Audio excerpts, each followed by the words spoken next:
Hey guys, it's Johnny with JMFD Customs, the holster division of Cayenne Precision LLC.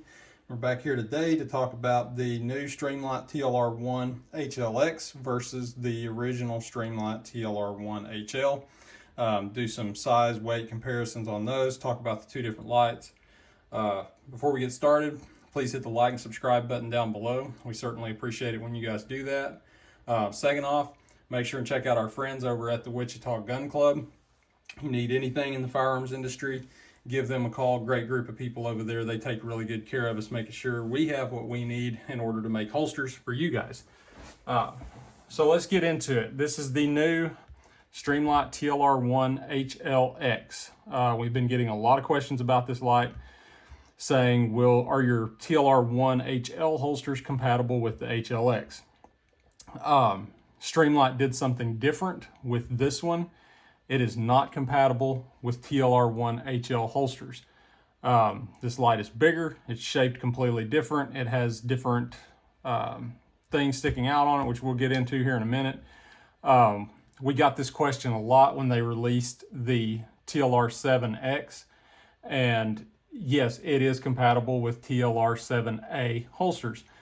The 7A and the 7X, it's the exact same chassis. They just changed to the X designation for rechargeable batteries. We got the same questions when they came out with the TLR7 Sub X. It again is the exact same chassis as the TLR7 Sub. So the holsters are compatible. Again, with that light, the X designation was Streamlight saying that it's now rechargeable. They didn't hold true to that with the TLR1.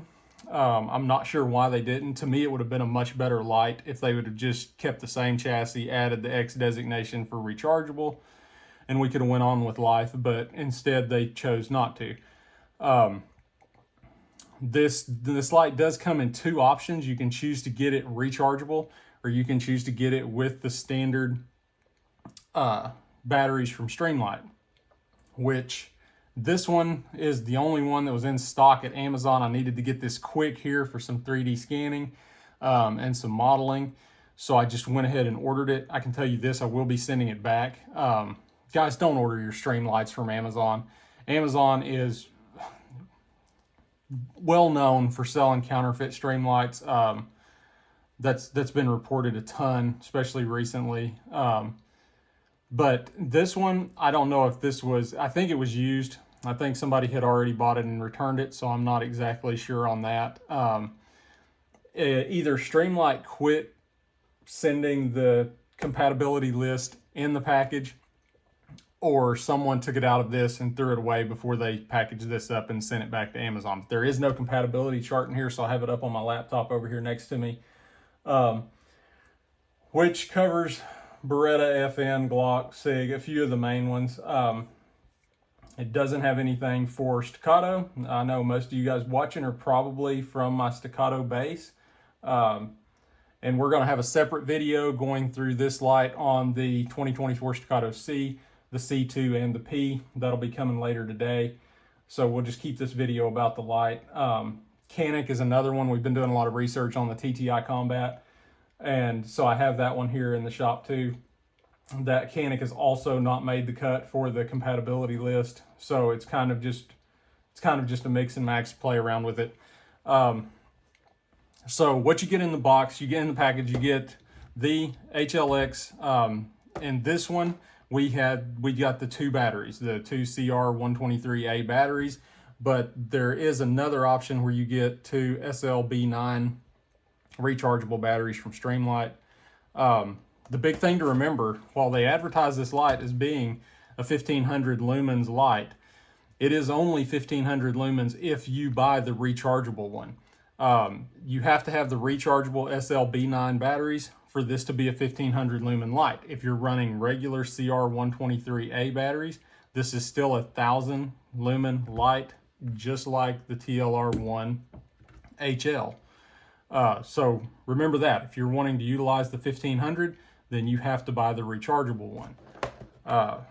So that was in the package. You get this, you get the two batteries. You also get a 1913-1 Picatinny rail, 1913-2, the GL Glock, and the 92. That's the only 4 that come with it. You get their little tool, which will probably wind up in the trash can for most of you. And then you get another set of paddles. So you can either go with the extended paddles or the low pro paddles on the back of the light. So we're gonna get this out of here because I know that's creating a glare. Another reason I think it was used is because this is the protective cap in there. I don't know if you can see it through the glare that goes over the switches, just fancy packaging for them. It was not even on the light when it got here. So anyway, we'll get that out of the way. For starters, one thing I can tell you that I do not like is the 1913 keys have gotten even worse. Their 1913 keys have never been 1913 spec, but these got, like I said, they got even worse. I went out there and pulled a Picatinny rail section off of the bench so that I can mount the light on it. Well, I said I could mount the light on it. There we go. And when you get the light mounted on the rail section, you still have, that is nowhere near 1913 spec. We are actually in the process of modeling up a 1913 key for this, especially for our staccatos, that where it will fit snug. We will not have that rock back and forth. So there is that. Another thing that I didn't like, I don't know if you can see this, is their key molding has really went downhill.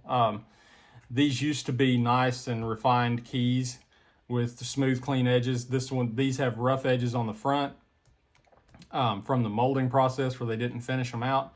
And the keys are not flush across. They're not level across. This one is probably the best one. I don't know if you can see it, but you can see that the key across there, the 1913 section, runs kind of at an angle. So not a big fan of that. This whole light feels cheap and clunky compared to the other Streamlights. And guys, we have a ton of Streamlights in here. Right here, just sitting on my desk. Here's 2 of mine. And this is just because we've been working on them. Matter of fact, over here is another one. We have a ton of Streamlights. That is at this time, that is the only brand that we currently support for light bearing holsters.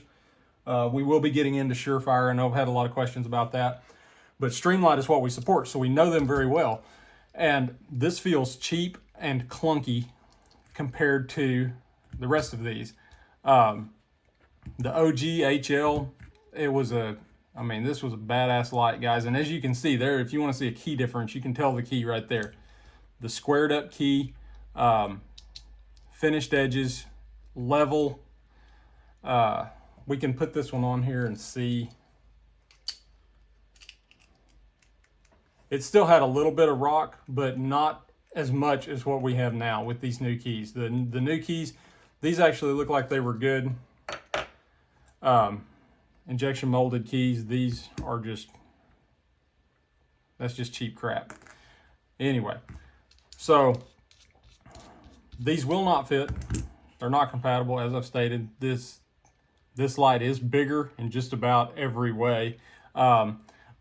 With 2 batteries in each, 2 Streamlight batteries in each, neither one rechargeable. This light weighs 4.1 ounces. This light weighed in at 5.3. So you are picking up an ounce. If you were primarily worried about front end weight for recoil management, this might be something to look at. So another reason like I said, the overall size, another reason these aren't compatible is this lever that Streamlight has put on the side of this. They were trying to make this nice so that you didn't have to remove the light in order to change the batteries. So on the original HL, to change the battery, you guys already know this probably, you pop that up. You have to take the light off, you pop that up. That relieves the door, and then you can swap out your batteries. Put it back in, flip this down. Very quick and simple to me. On this one, it's a front load, so you don't have to take it off of the weapon. You have to push this button in right here. This is spring loaded. Sometimes does not want to work. It works sometimes, it doesn't work sometimes. So you have to push it in so that you can rotate this lever right here forward. You rotate that lever forward. That relieves pressure on the battery compartment. You can swap out your batteries. Then you put it back on there, use that lever to click it in place. This little detent pops back out and sits flush on the other side. This, I can already tell you, this is going to be very interesting in the holster world because you did not have that on this side over here. So you're going to have a piece of your holster rounded out in order to clear this right here. We're not currently making holsters for this. We're waiting to see how the popularity takes off. I've seen a few guys running these, but I have not seen mass uptick in people wanting this light. Like I said, it's still fairly new to the market. I can tell you, like I said, I will be sending this one back. We got our modeling done out of it, and that was all I needed. So there you have it. That is the TLR1 HLX versus the TLR1 HL. This light is lighter. If you're running regular Streamlight batteries or any 123A batteries, they have the same lumen output. If you want to get the rechargeables from Streamlight, you can get this one, and you can get that 1500 out of it if you wish. So anyway, that's about it. Like I said, just a quick comparison of the lights, and answered the question for everyone. No, this will not fit your TLR1 HL holster. In no way, shape, or form will it work. It will need its own holster support. So anyway, we'll be back later. We're gonna, like I said, we're gonna set up for the staccato videos, check out that light on some different staccatos and see how it looks. Anyway, stay tuned for that. We'll also have a Canic video coming up shortly this afternoon, hopefully. Again, make sure you like, subscribe down below. See you guys in the next one.